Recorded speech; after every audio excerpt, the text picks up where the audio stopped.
ಆತ್ಮೀಯ ವಿದ್ಯಾರ್ಥಿಗಳೇ, ನಾನು ನಿಮ್ಮ ದಿವಾಕರ, ಸಹ್ಯಾದ್ರಿ ಕಾಲೇಜಿನ ಕನ್ನಡ ಉಪನ್ಯಾಸಕ. ಪ್ರಥಮ PUC ಪಠ್ಯಭಾಗದಲ್ಲಿ ಹಲೋ ಬಿದಳ್ ಕಲ್ಮರ ಕರಗುವಂತೆ ಎನ್ನುವಂತಹ ಪದ್ಯ ಭಾಗವನ್ನು ಇಡಲಾಗಿದೆ. ಇದು ಲಕ್ಷ್ಮೀಶ ಕವಿ ಬರೆದಿರ್ತಕ್ಕಂತಹ ಜೈಮಿನಿ ಭಾರತದ ಪದ್ಯದಿಂದ ಆಯ್ಕೆ ಮಾಡಿಕೊಳ್ಳಲಾಗಿದೆ. ಲಕ್ಷ್ಮೀಶ ಚಿಕ್ಕಮಗಳೂರು ಜಿಲ್ಲೆಯ ಕಡೂರು ತಾಲೂಕಿನ ದೇವನೂರಿಗೆ ಸೇರಿರಬಹುದು ಅಂತ ಅನೇಕ ಜನ ವಿದ್ವಾಂಸರು ಅಭಿಪ್ರಾಯ ಪಡ್ತಾರೆ. ಈತ 16ನೇ ಶತಮಾನಕ್ಕೆ ಸೇರಿರುವಂತಹ ಕವಿಯಾಗಿದ್ದಾನೆ. ಇವನಿಗೆ ಕರ್ನಾಟಕ ಕವಿಚೂತವನ ಚೈತ್ರ ಮತ್ತು ಉಪಮಾಲೋಲ ಎನ್ನುವಂತಹ ಬಿರುದುಗಳಿದೆ. ಈತ ತನ್ನ ಜೈಮಿನಿ ಭಾರತದ ಕಥೆಯನ್ನು ವಾರ್ಧಕ ಷಟ್ಪದಿಯಲ್ಲಿ ರಚನೆ ಮಾಡಿದ್ದಾನೆ. ಕತೆ ಹೀಗೆ ನಡೆಯುತ್ತೆ. ಕುರುಕ್ಷೇತ್ರ ಯುದ್ಧ ಆದ ನಂತರ ಧರ್ಮರಾಯನು ಸಿಂಹಾಸನವನ್ನು ಏರುತ್ತಾನೆ. ಆದರೆ ಬಂದು ಮಿತ್ರರನ್ನು ಕೊಂದಂತಹ ಪಾಪವನ್ನು ಪರಿಹರಿಸಿಕೊಳ್ಳುವ ಸಲುವಾಗಿ ಪಾಂಡವರು ಅಶ್ವಮೇಧ ಯಾಗ ಮಾಡಬೇಕು ಎನ್ನುವಂತಹ ನಿರ್ಧಾರವನ್ನು ಮಾಡುತ್ತಾರೆ. ಪಾಂಡವರು ಅಶ್ವಮೇಧ ಯಾಗ ಮಾಡುವಂತಹ ಕಥೆಯೇ ಜೈಮಿನಿ ಭಾರತದ ಕಥಾವಸ್ತು. ಈ ಕಥೆಯನ್ನು ವೈಶಂಪಾಯನ ಶಿಷ್ಯನಾಗಿರ್ತಕ್ಕಂತಹ ಜೈಮಿನಿ ಮುನಿಗಳು ಜನಮೇಜಯ ಮಹಾರಾಜನಿಗೆ ಈ ಕಥೆಯನ್ನು ಹೇಳ್ತಾರೆ. ಜನಮೇಜಯ ಮಹಾರಾಜ ಯಾರಪ್ಪ ಅಂತ ಹೇಳಿದ್ರೆ, ಜನಮೇಜಯ ಮಹಾರಾಜ ಅಭಿಮನ್ಯುವಿನ ಮೊಮ್ಮಗ, ಪರೀಕ್ಷಿತ್ ರಾಜನ ಮಗ. ಜನಮೇಜಯ ಮಹಾರಾಜ ಸರ್ಪಯಾಗ ಮಾಡಿದ್ರಿಂದ ಇವನು ಕುಷ್ಠರೋಗಕ್ಕೆ ತುತ್ತಾಗಬೇಕಾಗತ್ತೆ. ವ್ಯಾಸ ಮಹರ್ಷಿಗಳಿಗೆ ಸೂಚನೆಯನ್ನು ತೆಗೆದುಕೊಳ್ತಾನೆ. ಮಹರ್ಷಿಗಳೇ, ಈಗೇನು ಮಾಡಬೇಕು, ನನಗೆ ಕುಷ್ಠ ಬಂದಿದೆಯಲ್ಲ, ಅದರ ಪರಿಹಾರ ಹೇಗೆ ಅಂತ ಕೇಳಿದಾಗ ಆತನ ಶಿಷ್ಯನಾಗಿರ್ತಕ್ಕಂತಹ ವೈಶಂಪಾಯನ ಮುನಿಗಳು ಮಹಾಭಾರತದ ಕಥೆಯನ್ನು ಹೇಳ್ತಾರೆ. ಜನಮೇಜಯ ಮಹಾರಾಜ ಮಹಾಭಾರತದ ಕಥೆಯನ್ನು ಕೇಳ್ತಾನೆ. ಆದರೆ ಮಹಾಭಾರತ ಕಥೆಯನ್ನು ಕೇಳುವಂತಹ ಸಂದರ್ಭದಲ್ಲಿ ಅವನಿಗೆ ಬಂದಿರತಕ್ಕಂತಹ ಕೆಲವು ಸಂದೇಹಗಳನ್ನು ಆತ ಪರಿಹರಿಸಿಕೊಳ್ಳೋದಿಲ್ಲ. ಪರಿಹರಿಸಿಕೊಳ್ಳದೇ ಇದ್ದಿದ್ದರಿಂದ ಅವನಿಗೆ ಕುಷ್ಠದ ಬಹುಭಾಗ ವಾಸಿಯಾದರೂ ಕೂಡ ಕೆಲವು ಚಿಹ್ನೆಗಳು, ಕುಷ್ಠರೋಗದ ಚಿಹ್ನೆ ಹಾಗೆಯೇ ಉಳ್ಕೊಂಡ್ಬಿಡುತ್ತೆ. ಆಗ ಪುನಃ ವ್ಯಾಸರನ್ನು ಕೇಳ್ತಾನೆ, ಮಹರ್ಷಿಗಳೇ, ಈಗೇನು ಮಾಡಬೇಕು, ಇನ್ನೂ ಕುಷ್ಠ ಹೋಗದೆ ಹಾಗೆ ಉಳ್ಕೊಂಡಿದೆಯಲ್ಲ ಅಂದಾಗ ಆಗ ವ್ಯಾಸರು ವೈಶಂಪಾಯನನ ಶಿಷ್ಯನಾಗಿರ್ತಕ್ಕಂಥ ಜೈಮಿನಿ ಮುನಿಗಳಿಂದ ಮಹಾಭಾರತದ ಕಥೆಯನ್ನು ಕೇಳುವುದು ಅಂತಾಗತ್ತೆ. ಈ ಕಥೆ ಅದಕ್ಕೆ ಕಥೆಯ ಮಧ್ಯದಲ್ಲಿ ಅಥವಾ ಕಥೆ ಪ್ರಾರಂಭವಾಗುವುದೇ ಜೈಮಿನಿ ಮುನಿಗಳು ಮಹಾಭಾರತದ ಕಥೆಯನ್ನು ಹೇಳುವಾಗ ಕೇಳು ಜನಮೇಜಯ ಮಹಾರಾಜ ಅಂತಲೇ ಉಚ್ಚರಿಸ್ತಾನೆ ಕಥೆಯನ್ನು ಪ್ರಾರಂಭಿಸ್ತಾ ಹೋಗ್ತಾರೆ. ಮಹಾಭಾರತದಲ್ಲಿ ಅಶ್ವಮೇಧ ಯಾಗದ ಕುದುರೆಯನ್ನು ಕಟ್ಟಿ ಹಾಕಿದ ಬಬ್ರುವಾಹನ ಮತ್ತು ಅರ್ಜುನರ ಯುದ್ಧದ ಪ್ರಸಂಗ ಬರುತ್ತೆ. ಈ ಸಂದರ್ಭದಲ್ಲಿ ಕಥೆಯನ್ನು ಕೇಳ್ತಾ ಇದ್ದಂತಹ ಜನಮೇಜಯ ಮಹಾರಾಜ ಮಹರ್ಷಿಗಳಿಗೆ ಕೇಳ್ತಾರೆ, ಮಹರ್ಷಿಗಳೇ, ಬಬ್ರುವಾಹನ ಮತ್ತು ಅರ್ಜುನ ಇಬ್ಬರಿಗೂ ಯುದ್ಧ ನಡೆಯುತ್ತಲ್ಲ, ಇದು ಅಪ್ಪ ಮಕ್ಕಳ ಯುದ್ಧ. ಈ ಹಿಂದೆ ಯಾರಾದರೂ ಆಗಲಿ ತಂದೆ ಮಕ್ಕಳ ನಡುವೆ ಯುದ್ಧ ಆಗಿರ್ತಕ್ಕಂಥ ಪ್ರಸಂಗ ಇತ್ತೇ ಅಂತ ಕೇಳ್ತಾನೆ. ಹಾಗಾದರೆ ಅಂತಹ ಪ್ರಸಂಗ ಇದ್ದರೆ ಅದನ್ನು ನನಗೆ ವರ್ಣಿಸಿ, ವಿವರಿಸಿ ಅಂತ ಅಂಗಲಾಚಿ ಬೇಡ್ಕೊಳ್ತಾನೆ. ಆಗ ಜೈಮಿನಿ ಮಹರ್ಷಿಗಳು ಈ ಕಥೆಯನ್ನು ಹೇಳ್ತಾ ಹೋಗ್ತಾರೆ. ಜನಮೇಜಯ ಮಹಾರಾಜನಿಗೆ ಹೇಳ್ತಾರೆ, ಈ ಹಿಂದೆ ಲವಕುಶರು ಯುದ್ಧ ಮಾಡಿರ್ತಕ್ಕಂತಹ ಪ್ರಸಂಗ ಇದೆ ಅಂತ ಹೇಳ್ತಾರೆ. ಲವಕುಶರು ಶ್ರೀರಾಮಚಂದ್ರನೊಂದಿಗೆ ಯುದ್ಧ ಮಾಡಿದ್ದಾರೆ ಎನ್ನುವಂತಹ ಪ್ರಸಂಗವನ್ನು ವಿವರಿಸುವಂತಹ ಸಂದರ್ಭದಲ್ಲಿ ಸೀತಾಪರಿತ್ಯಾಗದ ಪ್ರಸಂಗದ ಕಥೆಯೂ ಕೂಡ ಬರುತ್ತೆ. ರಾಮಾಯಣದ ಕಥೆಯನ್ನು ಮಹಾಭಾರತದಲ್ಲಿ ತಂದಿರತಕ್ಕಂಥದ್ದು ಇದೊಂದು ವಿಶೇಷವಾದದ್ದು ಅಂತ ಹೇಳಿದ್ರೆ ತಪ್ಪಾಗೋದಿಲ್ಲ. ಇಲ್ಲಿಯೂ ಕೂಡ ಕವಿ ತನ್ನ ಔಚಿತ್ಯವನ್ನು ಮೆರೆದಿರ್ತಕ್ಕಂಥದ್ದು ನಾವು ಕಾಣಬಹುದಾಗಿದೆ. ಇನ್ನು ರಾಮಾಯಣದ ಕಥೆಗೆ ಬರುವಾದರೆ, ರಾಮ ಈಗಾಗಲೇ ವನವಾಸವನ್ನು ಮುಗಿಸಿ ಅಯೋಧ್ಯೆಗೆ ಬಂದು ಪಟ್ಟಾಭಿಷೇಕಸ್ಥನಾಗಿದ್ದಾನೆ. ಆಗ ಗೂಢಚಾರರು ಆಳ್ವಿಕೆ ನಡೀತಾ ಇರತಕ್ಕಂಥ ಸಂದರ್ಭದಲ್ಲಿ ಸುತ್ತಲೂ ಇದ್ದಂತಹ ಕೆಲವು ವಿಚಾರಗಳನ್ನು ತಿಳಿದುಕೊಳ್ಳೋದಕ್ಕೆ ಮಹಾರಾಜ ರಾಮ ಒಂದಷ್ಟು ಜನ ಗೂಢಚಾರರನ್ನು ನೇಮಕ ಮಾಡಿದ್ದ. ದಿನನಿತ್ಯ ಗೂಢಚಾರರು ತಾವು ತಂದಿರತಕ್ಕಂತಹ ಸುದ್ದಿಯನ್ನು ಮಹಾರಾಜನಿಗೆ ಒಪ್ಪಿಸ್ತಾ ಇದ್ರು.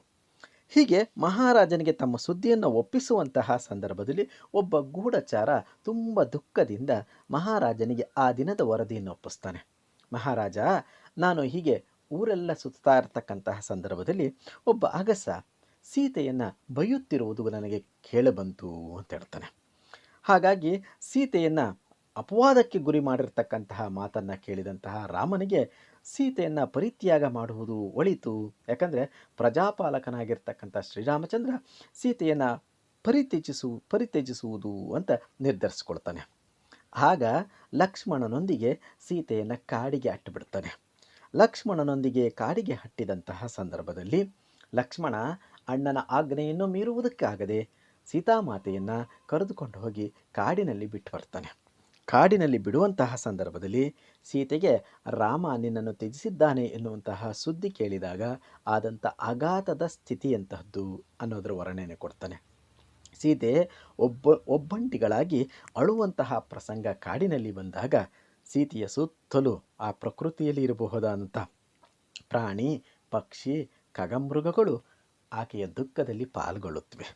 ಗಿಡಮರ ಬಳ್ಳಿಗಳು ಆಕೆಯ ದುಃಖದಲ್ಲಿ ಪಾಲ್ಗೊಳ್ಳುತ್ತೆ. ಈ ಪ್ರಸಂಗವನ್ನು ಪ್ರಕೃತಿಯೂ ಕೂಡ ಸೀತೆಯ ದುಃಖದಲ್ಲಿ ಹೇಗೆ ಭಾಗಿಯಾಯಿತು ಅನ್ನೋದರ ಚಿತ್ರಣವನ್ನು ಈ ಕಥಾಭಾಗದಲ್ಲಿ ಕೊಡ್ತಾ ಹೋಗ್ತಾರೆ.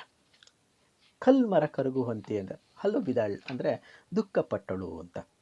ಕಲ್ಮರಂ ಕಲ್ಲು ಮರಗಳು ಕರಗುವಂತೆ ಸೀತೆ ಪ್ರಲಾಪಿಸುವಂತಹ ಸ್ಥಿತಿ, ದುಃಖಿಸುವಂತಹ ಪರಿಸ್ಥಿತಿಯನ್ನು ಕವಿ ಲಕ್ಷ್ಮೀಶ ಈ ಪದ್ಯ ಭಾಗದಲ್ಲಿ ಹೊರಣಿಸಿರ್ತಕ್ಕಂಥದ್ದು ನಾವು ಕಾಣಬಹುದಾಗಿದೆ. ಈ ಪದ್ಯ ಭಾಗಕ್ಕೆ ಹಾಲು ಬಿದಳ್ ಕಲ್ಮರಂ ಕರಗುವಂತೆ ಎನ್ನುವಂತಹ ಹೆಸರನ್ನು ಕೊಡಲಾಗಿದೆ. ಲಕ್ಷ್ಮೀಶನ ಜೈಮಿನಿ ಭಾರತದ ಕಥೆಯಿಂದ ಈ ಪದ್ಯ ಭಾಗವನ್ನು ಆಯ್ಕೆ ಮಾಡಿಕೊಳ್ಳಲಾಗಿದೆ. ಪದ್ಯ ಇಲ್ಲಿಂದ ಪ್ರಾರಂಭ ಆಗುತ್ತೆ.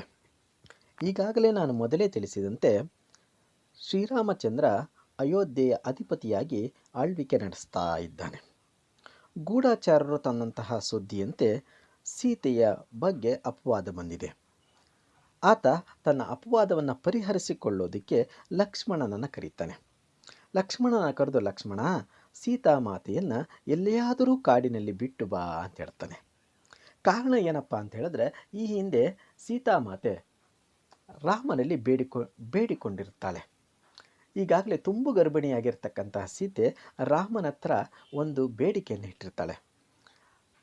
ಸುಗುಣವಂತರು, ಸುಸಂಸ್ಕೃತರು, ಸುವಿಚಾರವಂತರು ಆದಂತಹ ಮಕ್ಕಳನ್ನು ಪಡೆಯಬೇಕು ಎನ್ನುವಂತಹ ಮಹದಿಚ್ಛೆ ಇರತಕ್ಕಂತಹ ಸೀತೆ ರಾಮನಿಗೆ ಬೇಡಿಕೊಳ್ಳುತ್ತಾ ಹೇಳ್ತಾಳೆ, ಋಷಿ ಮುನಿಗಳ ಸೇವೆ ಮಾಡಿದರೆ, ಗುರು ಹಿರಿಯರ ಸೇವೆ ಮಾಡಿದರೆ ಸುವಿಚಾರವಂತರಾಗಿರ್ತಕ್ಕಂಥ ಮಕ್ಕಳನ್ನು ಪಡೆಯಬಹುದು. ಅದಕ್ಕೋಸ್ಕರ ಋಷಿ ಮುನಿಗಳ ಸೇವೆ ಮಾಡೋದಕ್ಕೆ ನನಗೆ ಅವಕಾಶ ಮಾಡಿಕೊಡಿ.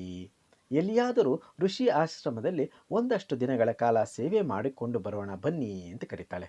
ಆದರೆ ರಾಜಕಾರ್ಯ ನಿಮಿತ್ತ ಮಹಾರಾಜ ರಾಮನಿಗೆ ಹೋಗುವುದಕ್ಕೆ ಆಗೋದಿಲ್ಲ.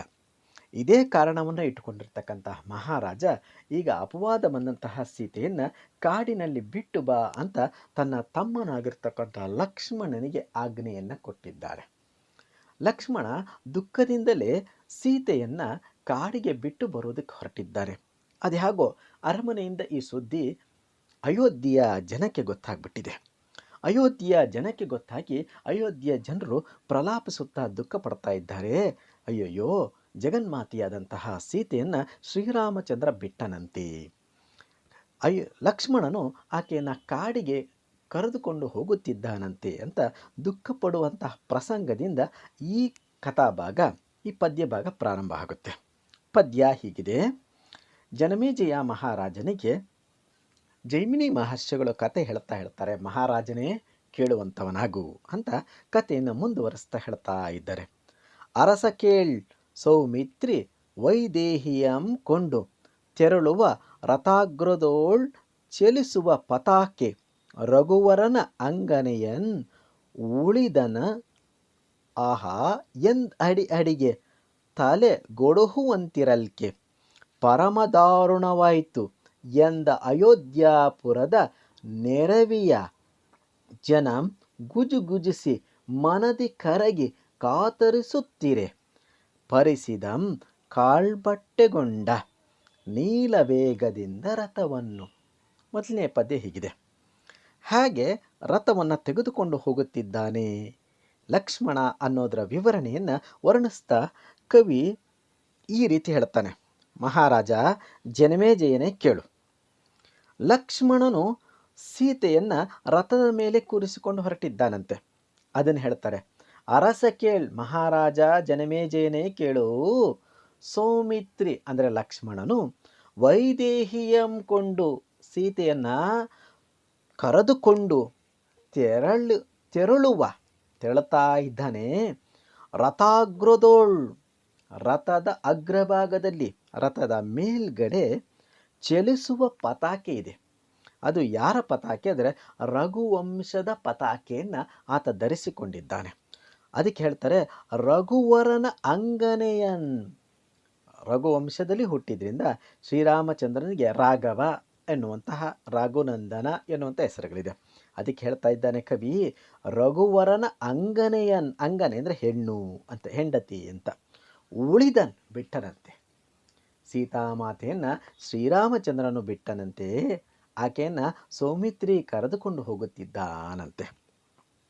ಅಯೋಧ್ಯಾಪುರದ ಜನಕ್ಕೆ ಈ ವಿಷಯ ತಿಳಿದು ಆಹಾಹಾ ಎಂದು ಅಡಿಗಡಿಗೆ ಅಯ್ಯಯ್ಯೋ ಅಂತ ಹೆಜ್ಜೆ ಹೆಜ್ಜೆಗೂ ತಲೆಗೊಡುಹುವಂತಿರಕ್ಕೆ, ಅಯ್ಯಯ್ಯೋ ಎಂತಹ ತಲೆದಂಡವಾಯ್ತಲ್ಲ ಅಂತ ದುಃಖಪಡ್ತಾ ಪರಮದಾರುಣವಾಯಿತು, ಮಹಾಪಾಪವಾಗೋಯ್ತು ಅಂತ ಹೇಳಿಬಿಟ್ಟು ಎಂದ ಅಯೋಧ್ಯಾಪುರದ ನೆರವಿಯಂ, ಅಯೋಧ್ಯಾಪುರದ ಜನರ ಗುಂಪು ಗುಜಿಗುಜಿಸ್ತಾ ಮನದಿ ಕರಗಿ, ಮನಸ್ಸಿನಲ್ಲಿಯೇ ಕರಗುತ್ತಾ ಕಾತರಿಸುತ್ತಿರೆ, ಕಾತುರವನ್ನು ಪಡ್ತಾ ಇದ್ದಾರಂತೆ. ಹಾಗಿರುವಾಗ ರಥ ಕಾಡಿನ ಕಡೆಗೆ ನಡೀತಾ ಇದೆ. ಅದಕ್ಕೆ ನಡೆಯುತ್ತಂತೆ ರಥ ಯಾವ ಕಡೆಗೆ ಅಂದರೆ ಕಾಳ್ಬಟ್ಟೆಗೊಂಡ, ಕಾಡು ದಾರಿಯ ಕಡೆಗೆ. ಬಟ್ಟೆ ಅಂದರೆ ದಾರಿ ಅಂತ. ಕಾಡು ದಾರಿಯನ ಕಡೆಗೆ ಮೇಘಗಳಂತೆ ವಾಯುವೇಗದಿಂದ ರಥ ಚಲಿಸ್ತಾ ಮುಂದೆ ಹೊರಡ್ತಾ ಇದೆಯಂತೆ. ಎತ್ತ ಕಡೆಗೆ ಸಾಗಿದೆ ರಥ ಅಂತ ಹೇಳಿದ್ರೆ ಹೇಳ್ತಾ ಇದ್ದಾನೆ, ಕಾಡಿನ ಕಡೆಗೆ ರಥ ಸಾಗುತ್ತಾ ಇದೆ ಅಂತ ಹೇಳ್ತಾರೆ. ಈ ಪದ್ಯ ಭಾಗದಲ್ಲಿ ಜನಮೇಜಯ ಮಹಾರಾಜನು ಲಕ್ಷ್ಮಣನು ಸೀತೆಯನ್ನು ರಥದ ಮೇಲೆ ಕೂರಿಸಿಕೊಂಡು ಹೋಗುವಂತಹ ಸಂದರ್ಭದಲ್ಲಿ ಆದಂತಹ ಚಿತ್ರಣವನ್ನು ಕೊಡ್ತಾ ಇದ್ದಾನೆ. ಮೇಲ್ಭಾಗದಲ್ಲಿ ರಥದ ಮೇಲ್ಗಡೆ ಬಾವುಟ ಹಾರ್ತಾ ಇದೆ, ಶ್ರೀರಾಮಚಂದ್ರ ಸೀತೆಯನ್ನು ತ್ಯಾಗ ಮಾಡಿದನಂತೆ ಅಂತ ಹೇಳಿದಾಗ ಅಯೋಧ್ಯ ಜನರು ಅಯ್ಯಯ್ಯೋ ತಲೆ ಹೋಗುವಂತಾಯ್ತಲ್ಲ ಅಂತ, ಅತ್ಯಂತ ಕ್ರೂರವಾದ ಕೃತ್ಯವಾಗೋಗಿದೆ ಅಂತ ಅಯೋಧ್ಯ ಪಟ್ಟಣದ ಜನರು ಗುಂಪು ಗುಂಪಾಗಿ ಗುಜಿಸಿ ಮಾತಾಡ್ತಾ ಇದ್ದರೆ ಲಕ್ಷ್ಮಣನು ಸೀತೆಯನ್ನು ಕೂಡಿಸಿಕೊಂಡು ಕಾಡಿನ ಕಡೆಗೆ ವಾಯುವೇಗದಿಂದ ರಥವನ್ನು ಓಡಿಸಿಕೊಂಡು ಹೊರಟಿದ್ದಾನಂತೆ. ಇನ್ನು ಮುಂದಿನ ಪದ್ಯ ಹೀಗಿದೆ. ಕಾಡಿನ ಕಡೆಗೆ ಹೊರಟಿದೆ.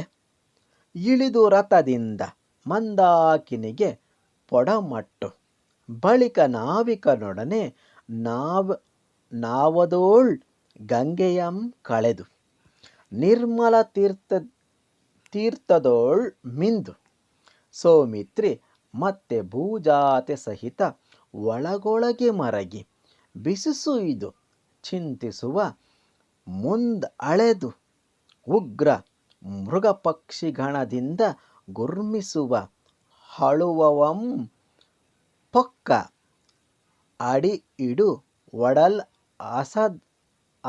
ಅದಾಳಸವೆಂಬ ಕರ್ಕಶ ಮಾರ್ಗದಿಂದ ಹೇಳುತ್ತಿದ್ದಾರೆ.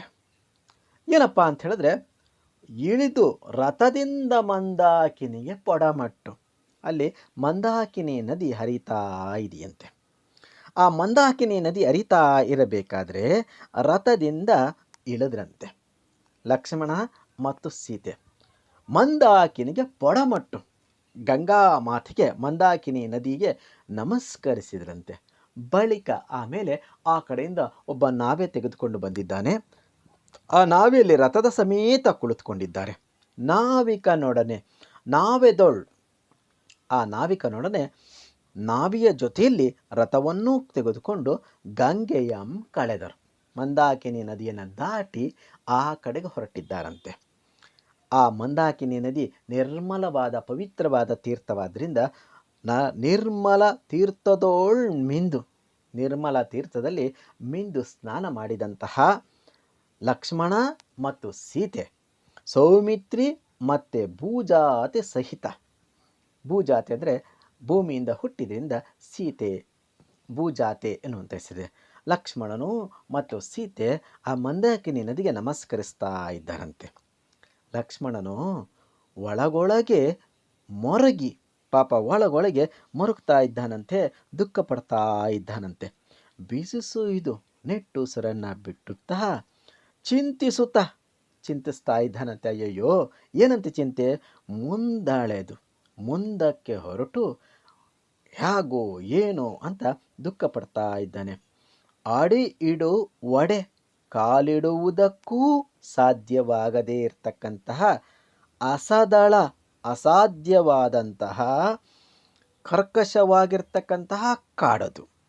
ಅಂತಹ ಕಾಡಿನೊಳಗೆ ಉಗ್ರ ಪ್ರಾಣಿಗಣಗಳಿಂದ, ಉಗ್ರವಾದಂತಹ ಪ್ರಾಣಿ ಗುಂಪುಗಳಿಂದ ಗುರುಮಿಡಿಸುವ, ಗರ್ಜಿಸುವ ಹಳುವವಂ ಕಾಡನ್ನು ಹೊಕ್ಕಿದನಂತೆ. ಎಂಥದ್ದು ಅಂದರೆ ಆ ಕಾಡಿನಲ್ಲಿ ಕಾಲಿಡೋದಕ್ಕೂ ಸಾಧ್ಯವಿಲ್ಲ ಅಂತಹ ಉಗ್ರ ಕ್ರೂರ ಜಂತುಗಳಿಂದ ಕೂಡಿರ್ತಕ್ಕಂತಹ ಕಾಡದು, ಅಸದಳವೆಂಬಂತೆ ಅಸಾಧ್ಯವಾದುದು ಎಂಬಂತಹ ಕರ್ಕಶದ ಧ್ವನಿಯಿಂದ ಕೂಡಿರ್ತಕ್ಕಂತಹ ಕಾಡು. ಆ ಭಯಂಕರವಾದಂತಹ ಕಾಡಿನಲ್ಲಿ ಇವರು ಹೆಜ್ಜೆಯನ್ನು ಇಟ್ಟು ನಡೆದುಕೊಂಡು ಹೋಗಿದ್ದಾರಂತೆ. ಅಂತಹ ಭಯಂಕರವಾದ ಕಾಡಿನ ಪ್ರವೇಶವನ್ನು ಮಾಡಿದ್ದಾರೆ ಅಂತ ಕವಿ ಈ ಪದ್ಯ ಭಾಗದಲ್ಲಿ ಹೇಳ್ತಾರೆ. ಸೀತಾಮಾತೆಯನ್ನು ಕರೆದುಕೊಂಡು ಹೊರಟಿರ್ತಕ್ಕಂತಹ ಲಕ್ಷ್ಮಣ ಮಂದಾಕಿನಿ ನದಿಗೆ ನಮಸ್ಕರಿಸಿ ನಾವೆಯೊಡನೆ ರಥದ ಸಮೇತ ಕಾಡಿನ ಹೊಳಕ್ಕೆ ಪ್ರವೇಶಿಸಿದ್ದಾರಂತೆ. ಆಗ ಮಂದಾಕಿನಿ ನದಿಯಲ್ಲಿ ಸ್ನಾನ ಮಾಡಿ ಮಿಂದು ನಮಸ್ಕರಿಸ್ತಾ ಇದ್ದರೆ ಲಕ್ಷ್ಮಣನು ಸೀತೆಯನ್ನು ನೆನೆದು ಮುಂದಾಗಬಹುದಾಗಿರ್ತಕ್ಕಂಥ ವಿಪತ್ತಿನ ಚಿಂತೆಯನ್ನು ಮಾಡ್ತಾ ಇದ್ದಾನಂತೆ. ಚಿಂತಿಸ್ತಾ ಅಯ್ಯಯ್ಯೋ, ಸೀತಾಮಾತೆ ಇಂತಹ ಉಗ್ರ ಮೃಗಪಕ್ಷಿ ಗಣಗಳಲ್ಲಿ ಹೇಗೆ ಬದುಕ್ತಾಳೋ, ಕಾಡಿನಲ್ಲಿ ಕಾಲಿಡುವುದಕ್ಕೂ ಸಾಧ್ಯವಿಲ್ಲದೆ ಇರತಕ್ಕಂತಹ ಇಂತಹ ಕರ್ಕಶವಾಗಿರ್ತಕ್ಕಂಥ ಭಯಂಕರವಾದಂಥ ಉಗ್ರ ಮೃಗಗಳಿಂದ ತುಂಬಿರ್ತಕ್ಕಂಥ ಕಾಡಿನಲ್ಲಿ ಈಕೆ ಬದುಕುವುದಾದರೂ ಹೇಗೆ ಅಂತ ದುಃಖ ಪಡ್ತಾ ಇದ್ದಾನೆ ಅಂತ 2ನೇ ಪದ್ಯ ಭಾಗದಲ್ಲಿ ಕವಿ ಲಕ್ಷ್ಮೀಶನು ಹೇಳಿದ್ದಾನೆ.